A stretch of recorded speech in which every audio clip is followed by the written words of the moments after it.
જયેશ દલાર, ખેડૂત આગેવાન.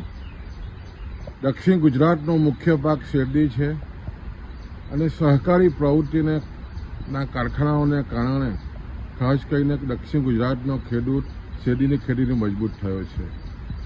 પણ જે રીતે છેલ્લા 50 વર્ષથી જે રીતે સતત શેરડીની ખેતી થઈ રહી છે અને પેટર્ન પણ જે રીતે બદલાઈ છે અને ખાસ કરીને છેલ્લા 10 વર્ષથી સપ્ટેમ્બરમાં વાવેતર કરવાની જે રીતની ભલામણો થઈ રહી છે અને ખાસ કરીને જે રીતે સુગર ફેક્ટરીઓ જે સપ્ટેમ્બરમાં વાવેતર આપી રહી છે એના અનુસંધાનમાં ખેડૂતો વહેલી વાવણીને કારણે વહેલી કાપણીની નીતિને કારણે જે રીતની સ્થિતિ બની છે સપ્ટેમ્બરમાં સતત વરસાદ અને ઉગાવો પણ ઓછો અને ખાસ કરીને કૃષિ તજજ્ઞોની પણ જે રીતે ભલામણ આવી રહી છે કે તમારે ઓક્ટોબરમાં જ વાવેતર આપવું જોઈએ. એના અનુસંધાનમાં ગુજરાત રાજ્ય ખાંડ ઉદ્યોગ સંઘે તમામ સુગર ફેક્ટરીને પરિપત્ર કર્યો છે. હવે સમય આવી ગયો છે કે તમારે ઓક્ટોબરનું વાવેતર કરવું જોઈએ.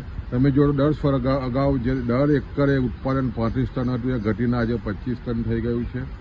પણ જે રીતે સંચાલકો પોતાની મનમાની કરી રહ્યા છે અને જે હજુ પણ સપ્ટેમ્બરમાં વાત જે કરી રહ્યા છે આપવાનું જે વાવેતર છે એ ખેડૂતોમાં ભારે આક્રોશ છે અને ખાસ કરીને જ્યારે કૃષિ તજજ્ઞોની ભલામણ હોય અને સતત એકરિત ઉત્પાદન ઘટતું હોય ત્યારે આવનારા દિવસોમાં ઓક્ટોબરનું વાવેતર આપવું સમગ્ર સુગર સંચાલકોએ હવે વિચારવું પડશે અને ખેડૂતો પણ મક્કમ બન્યા છે કે આવનારા દિવસોમાં ઓક્ટોબરમાં જ વાવેતર થવું જોઈએ.